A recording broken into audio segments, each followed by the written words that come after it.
You're watching HuffPost Live. I'm Alicia Menendez. Today marks the last day of the JobRaising Challenge, an initiative by the Huffington Post and other organizations to change the conversation about jobs in America and raise money towards that effort.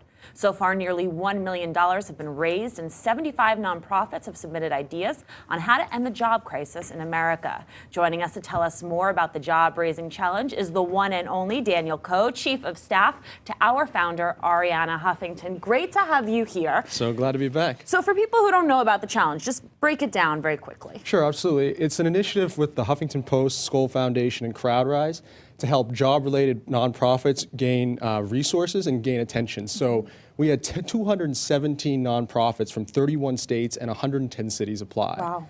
And we narrowed that down to 74. And from inauguration day to today, they're able to raise money on CrowdRise for $250,000 in incentive money. We've seen an unbelievable response, over 3,500 donations, and we're nearing $1 million raised online just alone. What's it going to take to get you over that $1 million bump? Hopefully the people out there watching HuffPost Live can get us over the bump, but we're really excited. It closes at midnight tonight. We expect hopefully a rush of donations at the very end. It's pretty close at the top right now. Venture for America is leading. Okay. They're like a Teach for America for startups. And so we hope that continues all the way towards the end. Do you have some favorite stories? I mean, I know you have been working on this very closely. Any favorite stories coming out of this? Absolutely. So ironically, there's this one organization called Upwardly Global, and they're telling us the story of a woman named Arianna who had a fantastic education in Romania. And what Upwardly Global does, it takes immigrants who have great educations overseas, and when they come to America, helps them orient to a job of equivalent stature. And what they did is worked with Arianna, got her a job, and now during the JobRaising Challenge, she's one of their big fundraisers. And so to see that, we had another example. Ian Nixon of Outside the Box is another individual who said he's willing to do anything to get donations for his organization. Anything? He's cleaning garages, he's doing everything, Wow. and he's telling us these exciting stories. So we're so great to see how that works out. Why the focus on nonprofits? I think what we see is that there are many for-profit solutions, there's no doubt about that. But for us, we really feel like there was a lack of attention, that the nonprofit sector can really help, that there are 3 or 4 million vacant jobs out there, that there are people who are really willing to learn skills, tangible skills to get a job. And we realized that there was no kind of initiative out there that really paid attention to these nonprofits and really allowed them to gain the prominence they needed to get the resources they deserved. And so the Skoll Foundation really wanted to zero in on these nonprofits, and CrowdRise, our crowdfunding platform, specializes in nonprofits. So we thought that was a really great synergy there. Right, so often the emphasis focuses on actually just creating those jobs rather than creating the skill sets necessary to actually attain some of those jobs. Absolutely, and Career Gear, which is another one of our big nonprofits in the challenge, one of their big things is just getting suits for men to have an interview, because so many of these people, when they apply for a job and they approach the place and go in for an interview, they don't have the right attire. It might cut them out immediately. So these really basic things, we can talk all day about policies and payroll taxes, et cetera, but if you don't look presentable, it can really hurt your chances of getting a job. Yeah, now clearly everyone is in this for the money. It's all about the Benjamins, which I can appreciate, but there have been some non-monetary benefits as well. Exactly. What we thought was, what is Huffington Post's greatest value add to this?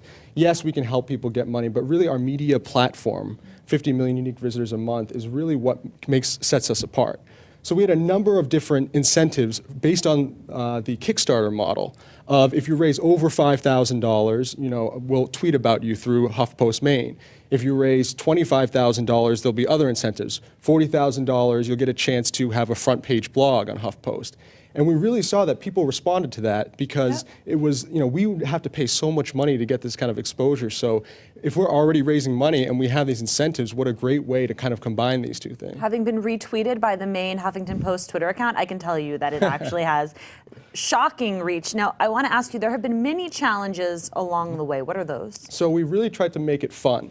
Really tried to make short-term ways to kind of generate as much money as possible. So we've had everything from donate money now, and you might win a Dell laptop, to the organization with the most unique donors in a certain period of time gets $5,000. And we actually had one today that the organization that raised the most from 10 a.m. to 1 p.m. gets a shout out on HuffPost Live. So I'd like to give a shout out to Kathy Swigan at Bose and Ruth. They're a Richmond-based nonprofit that helps renovate storefronts. And they also have these things called Life Labs.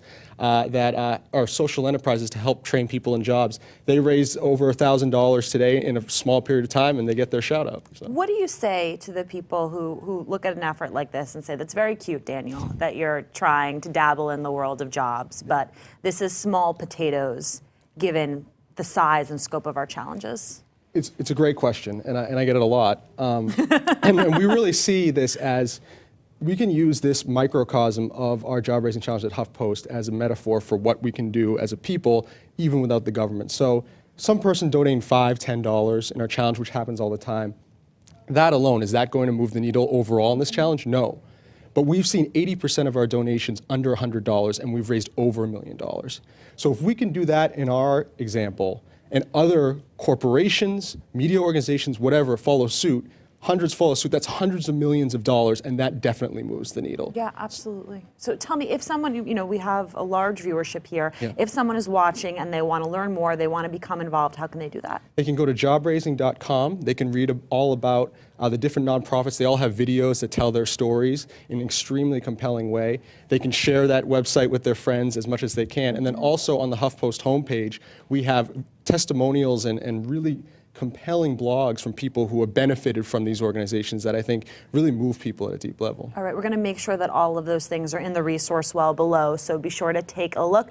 Daniel Koh, it is great to see you always. Thanks to Arianna for giving you to me for 5 minutes. Hopefully we can hit $1 million. Up next, the political fallout for the sequester.